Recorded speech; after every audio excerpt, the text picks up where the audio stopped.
আল্লাহ রাব্বুল আলামিন আমরা শপথ করছি তোমার দিন প্রতিষ্ঠার জন্য লড়াই করব,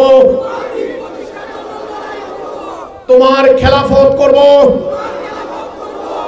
আমার জান মাল স্ত্রী পুত্র পরিজন ঘর বাড়ি ক্ষেত খামার যা কিছু আছে তাই নিয়ে জিহাদ করব। আল্লাহ আমরা ঐক্যবদ্ধ করব। আল্লাহ আমাদেরকে ভাই বানিয়ে দাও, আমাদের ভুল ত্রুটি ক্ষমা করো, আমাদের মাফ করে দাও।